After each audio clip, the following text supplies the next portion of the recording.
별로 안 반가우신 것 같아요. 제가 다 기대가 됩니다. 오늘 지난 주간에 우리 장 목사님께서 선포된 말씀을 가지고 한 주간 동안에 묵상하시면서 그 말씀대로 사셨는지 살았는지를 함께 나누면서 고백하는 걸 보니까 목회자로서 얼마나 대견스러운지를 다시 한번 깨닫게 되었습니다. 비록 제가 다음 주에는 없지만 혹시라도 제가 우리 목사님한테 부탁을 드려서 다음 주에 어떤 분이 간증을 하시고 또 고백을 하시는지 제가 눈여겨 지켜보도록 하겠습니다. 어느 전도사님이 결혼을 하게 되었더랍니다. 그런데 결혼을 할 때에 그 사모 되시는 분이 그 전도사님에게 신신당부를 하더랍니다. 여보, 당신하고 결혼하면 목회를 할 텐데 목회자의 아내로서 내가 나름대로 고민도 있고 어려움도 있을 텐데 내가 그때마다 뭘 하나 적어 놓던지 뭘 하나 넣어 놓을 거예요. 대신 당신은 절대로 그걸 열어보지 않는다고 나하고 약조를 해주면 고맙겠습니다. 이렇게 약속을 하고 결혼을 했더랍니다.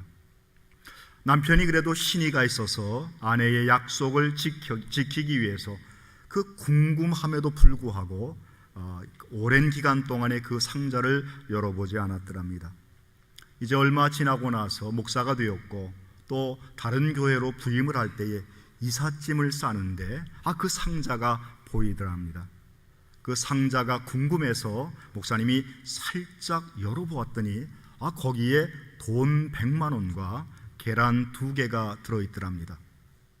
덮어놓고 나중에 좀 시간이 지나서 그 아내에게 물어보았대. 여보, 사실 내가 당신하고 약속을 했던 약속을 내가 좀 어겼어.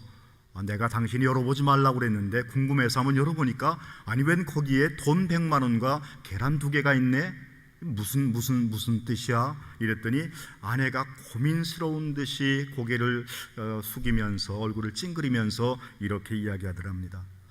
당신이 설교할 때마다 내가 정말 졸려서 내가 도저히 못 참을 때가 되고 당신이 설교를 못해서 죽을 쓸 때마다 내가 계란 하나를 모았어요.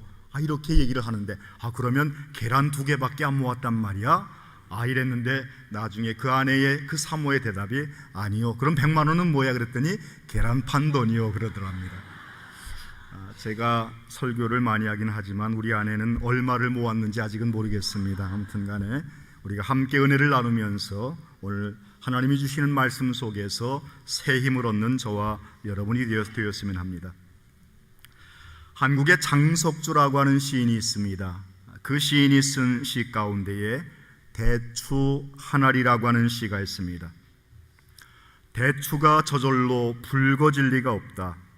저 안에 태풍 몇 개, 저 안에 천둥 몇 개, 저 안에 번개 몇 개가 들어서 붉어 익히는 것일 게다. 저게 저 혼자 둥그러질 리는 없다. 저 안에 무설이 내린 몇 밤, 저 안에 땡볕 한 달, 저 안에 초승달 몇 날이 들어서서 둥글게 만드는 것일 게다. 대추나무야, 너는 세상과 통하였구나 라고 하는 시입니다. 어디 비단 대추 한 알만이 그렇겠습니까? 우리 인생살이도 인생이라는 열매를 맺기 위해서는 무설이 친 몇 밤 몇 년이 있었을 것이고 세상에 비바람 치는 것이 세상에만 있는 것이 아니라 우리 인생의 삶에 폭풍우가 있었을 것이고 모진 비바람이 우리의 인생의 삶을 다듬었고 우리 인생의 삶의 열매를 맺게 된 줄로 믿습니다. 신앙 역시도 마찬가지 아니겠습니까? 대추 한 알이 익어가며 둥그러지는데도 수많은 고통과 아픔이 있는 것처럼 성숙한 신앙, 하나님을 기쁘시게 하며 우리 인생의 삶을 행복하게 하는 신앙과 믿음의 삶으로 성숙해지기 위해서는 우리는 분명히 거쳐야 할 과정과 단계가 있는데 그것이 고난이라고 하는 과정과 단계라고 하는 사실입니다. 키라이프 선교를 이끌고 있는 미국의 방송 설교가요 저술가인 스티브 브라운이라고 하는 목사님이 쓴 책이 이런 제목이 있습니다. When your rope broken, 당신의 끈이 끊어졌을 때, 이런 제목의 책인데요, 한국어로는 이렇게 번역되어 있습니다. 당신의 끝은 하나님의 시작입니다. 그런데 그 책의 내용 가운데 보면 어떤 어미새와 새끼새의 특별한 대화가 등장하는 것을 보게 됩니다. 어미새가 새끼를 낳고 둥지를 틀고 있는데, 시간이 지나면 이제 새끼새가 둥지를 떠나야 하는데, 둥지를 고집하고 둥지에서 떠나려 하지 않을 때에 어미새가 노골적으로 둥지를 허물어뜨리기 시작을 한답니다. 이런 상황 속에서 어미새와 새끼새와의 대화를 한번 상상해 보시기 바랍니다. 새끼새가 엄마한테 이렇게 얘기합니다. 엄마, 지금 뭐 하는 거야? 그때 엄마는 이렇게 대답을 하죠. 지금 내 둥지를 허물고 있단다. 엄마 도대체 왜 그래? 엄마 미쳤어? 제정신이야? 새끼새가 이렇게 묻습니다. 아니, 날 사랑하지 않는 거야? 이렇게 반문합니다. 그때 어미새는 아니야, 너를 사랑하지, 사랑하기 때문에 둥지를 부수는 거란다. 그래야 내가 날 수 있거든 하면서 너는 날아야 해 하면서 엄마가 격려를 합니다. 마침내 둥지가 무너지고 떨어지는 그때의 작은 새끼새는 갑자기 공중에 붕 뜨면서 떨어지면서 스스로 날개짓을 하게 됩니다. 스스로의 능력에 놀라서 자기 자신이 자기의 날개짓을 함을 통해서 자기가 날게 되자 희열에 찬 목소리로 엄마를 부릅니다. 엄마, 이것 봐, 내가 날고 있어. 날고 있단 말이야. 그때 엄마가 그래, 너는 날고 있어. 둥지가 사라졌기 때문에 내가 날고 있는 것이란다. 이런 대답을 줍니다. 본문의 말씀은 우리에게 하나님이 왜 우리의 삶의 둥지를 허무는가에 대해서 명확한 답을 주고 있습니다. 욥기의 고백을 빌리면 우리를 정금 같게 하시기 위함이라는 사실입니다. 그런데 우리는 이 해답을 알면서도 막상 삶의 현실 속에서는 그렇게 행동하지 못하는 이유가 무엇일까요? 오늘 우리가 처한 우리 삶의 자리를 돌아보며 고난 극복의 비결이 무엇인지를 우리는 생각해보고 깨달아야 할 줄로 믿습니다.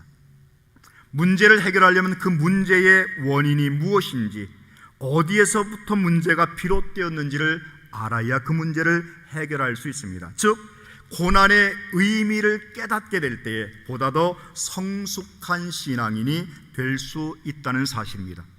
그러게 오늘 본문의 말씀에 내 형제들아, 너희가 여러 가지 시험을 만나거든 온전히 기쁘게 여기라라고 말씀하고 있고, 5장 13절 말씀에 가보면 너희 중에 고난당하는 자가 있느냐, 저는 기도할 것이오라고 말씀하고 있고, 시편 50편 15절 말씀에는 환난 날에 나를 부르라, 내가 너를 건지리니 내가 나를 영화롭게 하리라 말씀하고 있습니다. 시험과 환난을 당할 때 기쁘게 여겨야 할 이유는 하나님께서는 이 고난을 통해서 나를 건지시고 영화롭게 하시기 위함이라고 말씀합니다. 그리고 이 해결의 방법을 예수 그리스도의 육신의 형제였던 야고보는 그 모든 해결책이 기도임을 말씀하고 있습니다. 고난과 환난은 우리를 더욱더 하나님의 품속으로 이끌어가는 생명의 끈임을 깨달아야 할 것입니다. 그러게 시편 119편 말씀에 가보면 고난당하기 전에는 내가 내 잘못을 행하였고 내가 그릇 행하는 자였으나 고난을 통해서 하나님의 율례와 규례를 배우게 되었다고 고백하고 있습니다. 고난에 대한 믿음의 태도와 고난이 주는 유익이 무엇인가를 잘 대변해주는 말씀인 줄로 믿습니다. 그러게 성경은 우리에게 로마서 5장 3절 말씀을 통해서 환난 중에도 기뻐하라 말씀하고 있고, 오직 그리스도의 고난에 참여하는 것으로 즐거워하라라고 말씀하는 동시에 핍박을 당하면 기뻐하고 즐거워하고 시험을 만나면 기쁘게 여기라라고 말씀하고 있습니다. 그럼 우리가 왜 더 기뻐해야 할까요? 그 이유는 범사가 하나님께로부터 오기 때문입니다. 성경의 위대한 사람들의 공통점은 다 고난을 이긴 사람이라고 하는 특징이 있습니다. 욥이 그러했으며 요셉이 그러했고 다윗이라고 하는 사람이 그런 사람이었습니다. 우리가 알듯이 욥기서에 보면 욥은 가지고 있던 모든 재산을 하루아침에 다 잃었습니다. 사랑하는 자녀 10명이 폭삭 집이 무너지는 바람에 10명의 자녀가 한꺼번에 죽었습니다. 거기에 자신의 육신의 병까지 들었고 사랑하는 아내마저 자기 욥을 욕하면서 떠나가는 이와 같은 아픔과 어려움을 겪었습니다. 그러나 이와 같은 삶을 살았지만 그는 그의 삶 속에서 주신 자도 여호와시요 취하시는 자도 여호와시요 하나님께서 주셨다가 하나님이 가져가셨으니 하나님을 찬미하리라고 말씀하고 있습니다. 요셉이라고 하는 사람은 어떠했습니까? 그는 형님들에게 미움을 받아서 애굽에 팔려간 삶을 살았고 보디발의 집에서 열심히 충성봉사했지만 성추행범이라고 하는 누명을 쓰고 옥에 갇히게 되었습니다. 그러나 고진감래 끝에 하나님의 은혜와 사랑으로 일약 총리 대신으로 발탁이 됩니다. 그러는 과정 속에서 그의 고향 땅으로부터 왔던 20여 년 전에 자기를 팔았던 형제들을 만나게 되고 형제들과 조하게 되었을 때에 자기를 힘들게 했고 어렵게 했던 형제들을 만났을 때에 그 형제들을 위로하면서 오히려 당신들이 나를 이곳에 판 것이 아니라 하나님께서 나를 먼저 앞서 보내신 것이라고 하면서 고난을 통해서 성숙한 신앙인의 모습으로 형제들을 용서했던 요셉이었던 것을 발견해 보게 됩니다.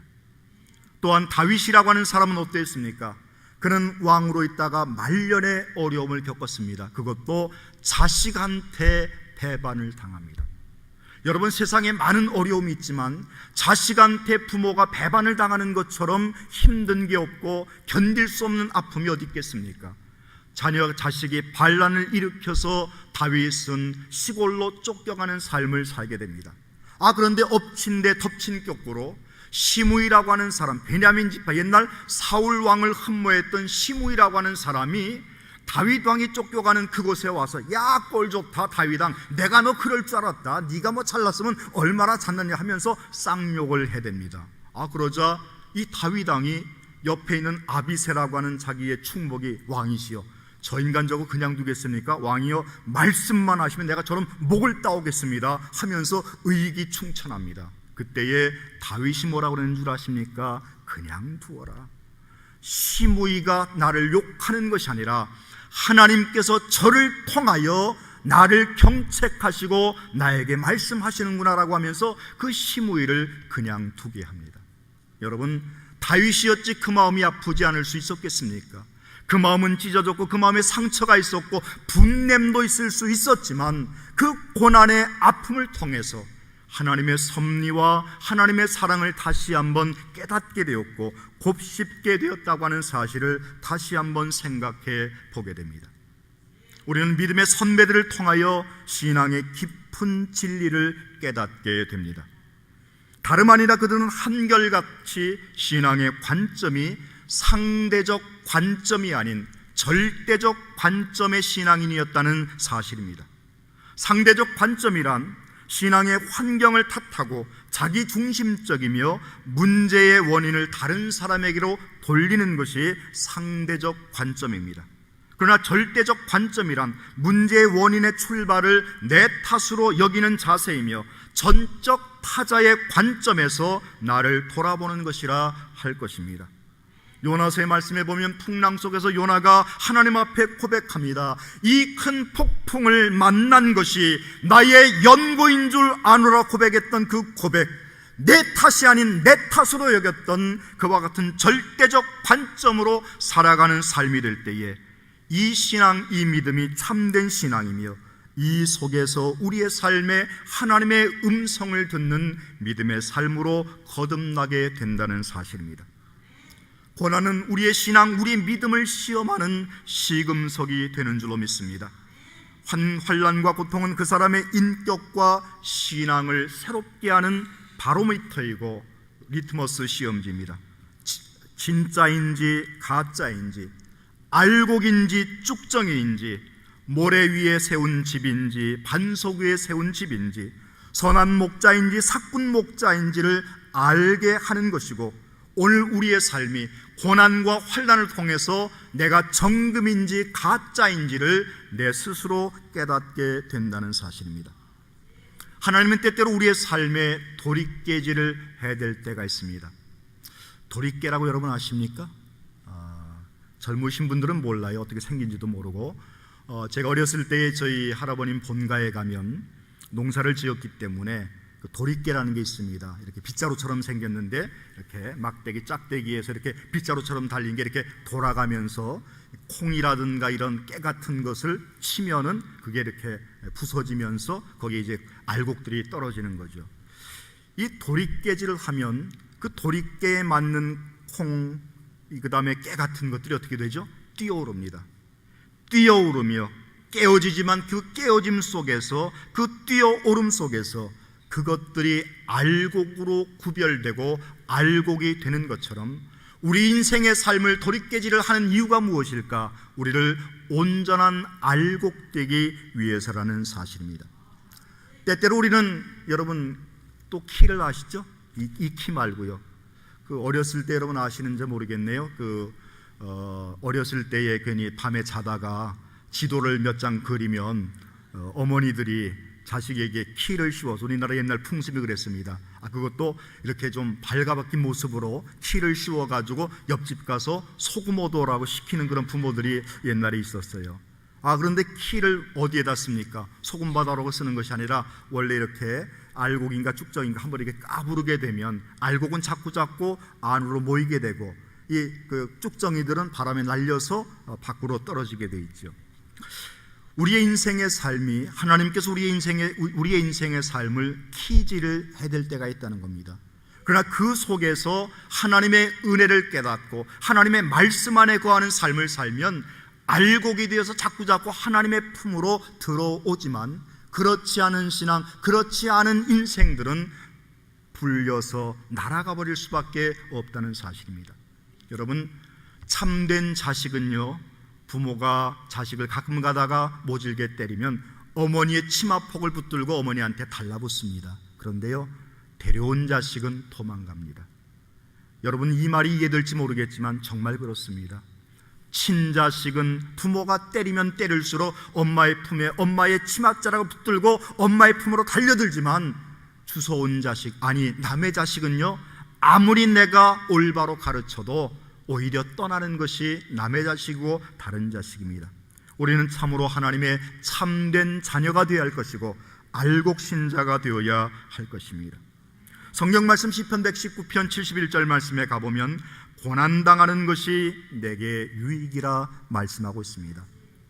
요즘 이제 어젠가요?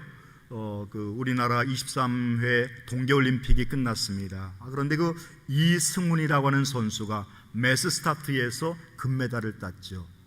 이 동양 선수, 특별히 한국 선수 가운데 스피드 스케이팅 가운데에 금메달 2개, 은메달 3개를 딴 5개의 메달을 보유하고 있는 전설적 인물이 되었습니다.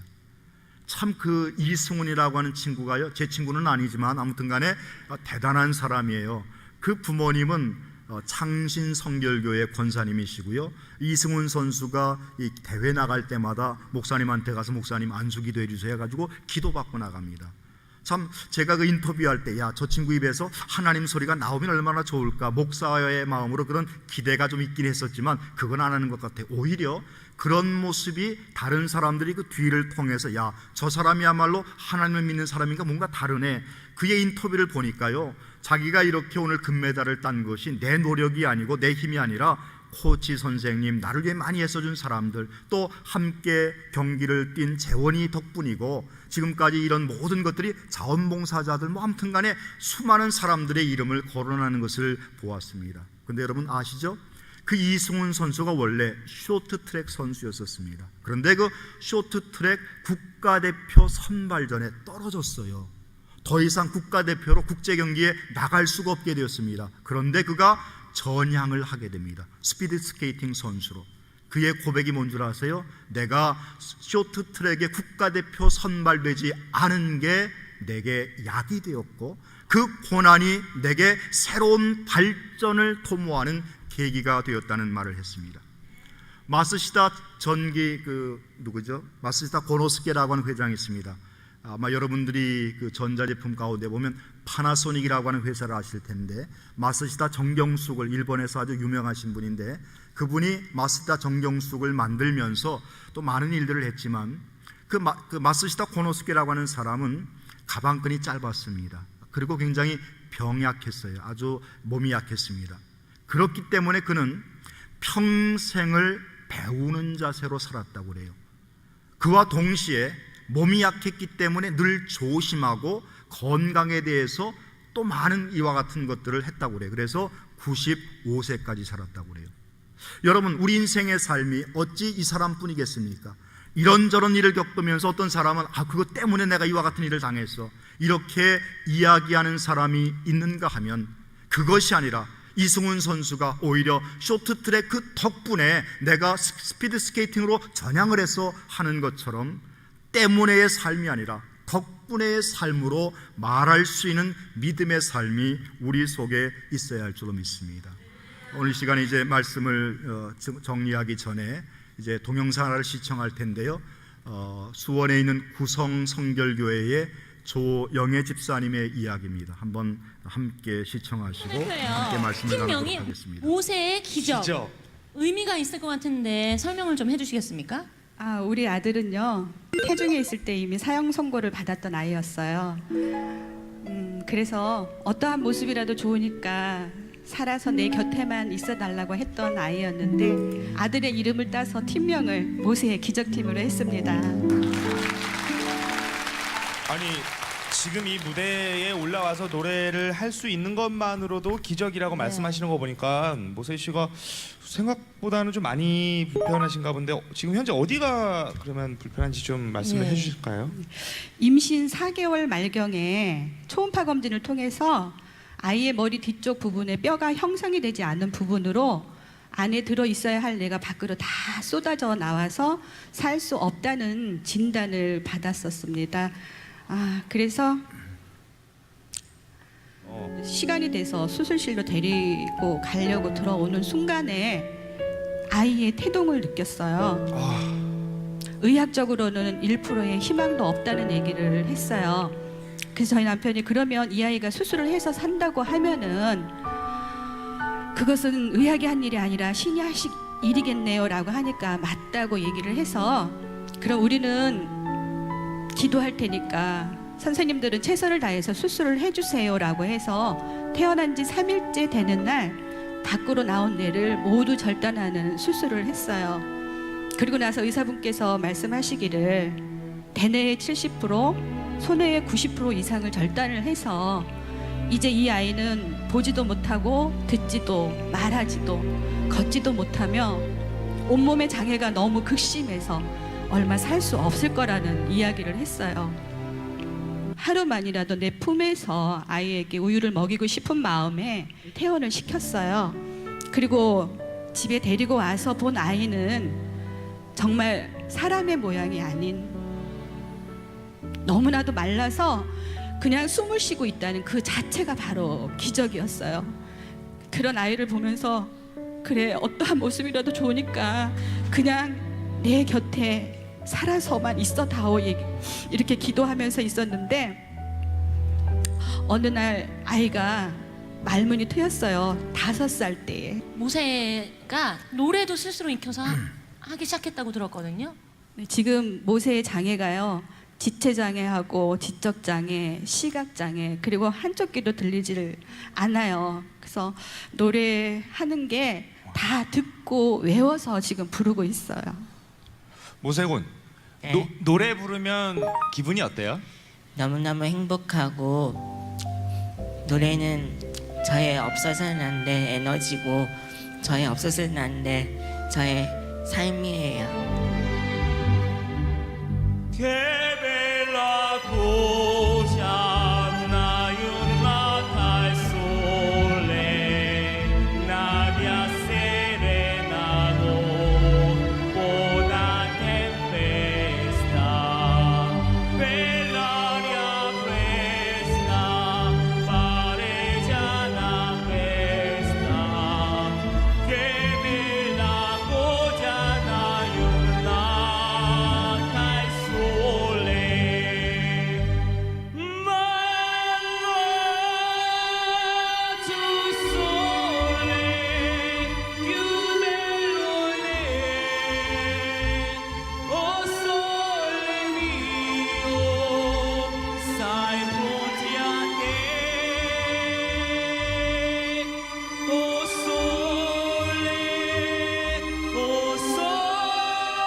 어머님께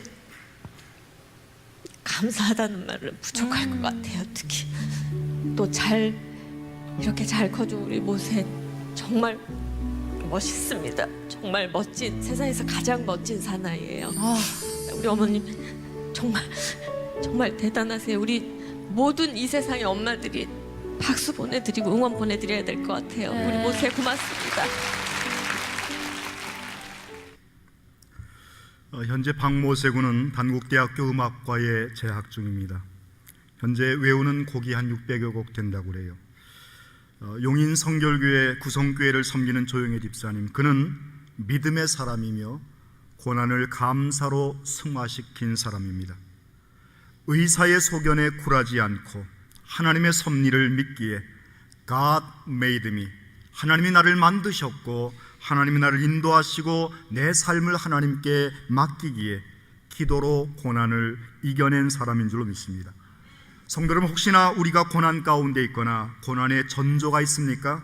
고난은 위장된 축복임을 아셔야 합니다. 우리는 날마다 믿음 안에서 하나님의 은혜를 기억하면서 하나님이 나와 함께 동행하시며 내 삶의 주인 되시는 하나님을 날마다 우리의 입술로 고백하는 삶을 살아야 할 것입니다. 제가 아주 특별한 제주 하나가 있어 여러분에게 소개하려고 합니다. 어떤 제주일 것 같아요, 여러분? 목사님 하나 제가 양해를 구해야 될 것 같습니다. 제가 유행가 하나를 불러야 하는데 괜찮겠습니까?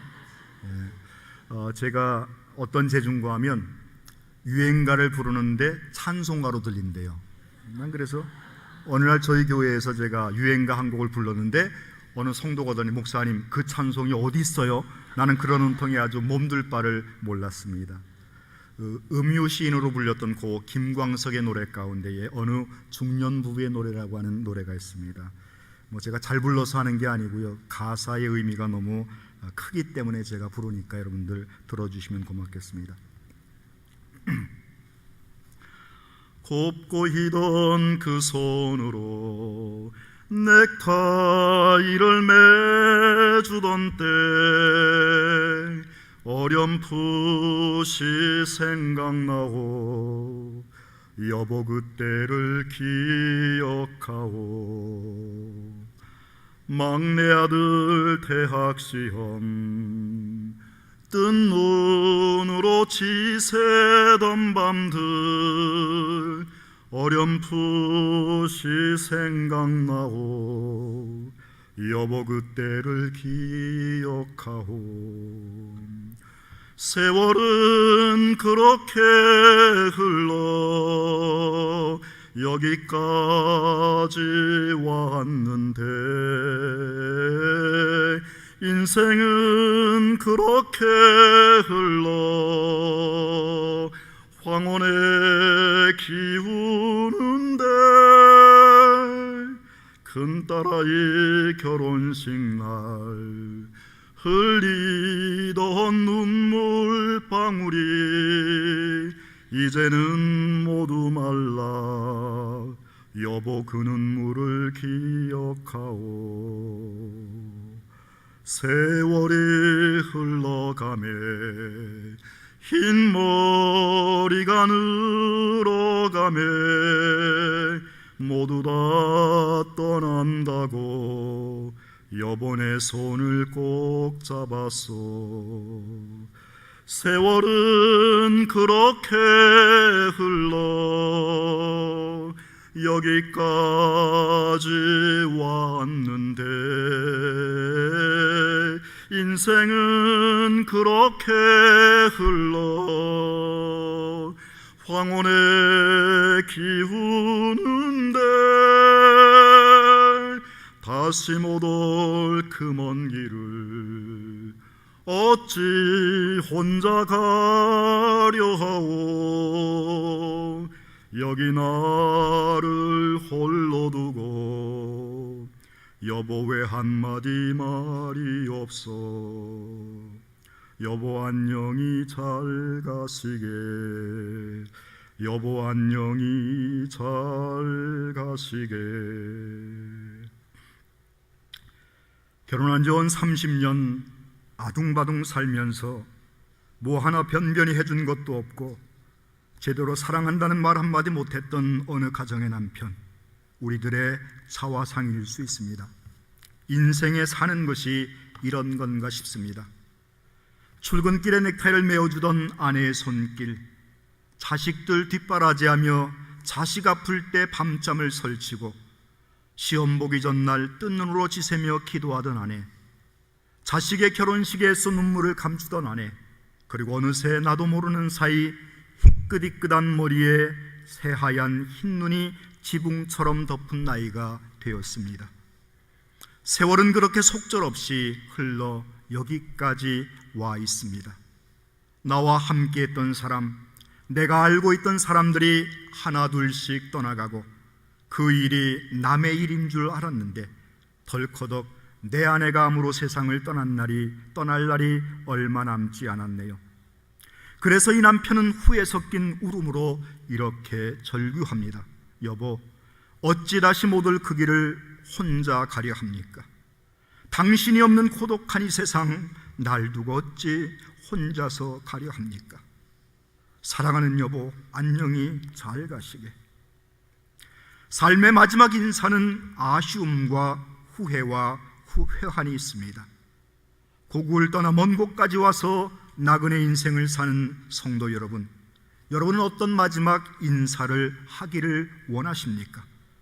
사랑하는 남편, 사랑하는 아내, 그리고 사랑하는 자식에게, 그리고 내 기억 너머 저편에 있는 신압으로 떨어오는 얼굴들에게 어떤 말들을 남기시고 싶습니까?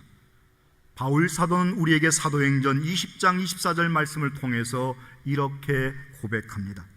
나의 달려갈 길과 주 예수께 받은 사명, 곧 하나님의 은혜의 복음을 증언하는 일을 마치려 하면은 나의 생명조차 조금도 귀한 것으로 여기지 아니하노라.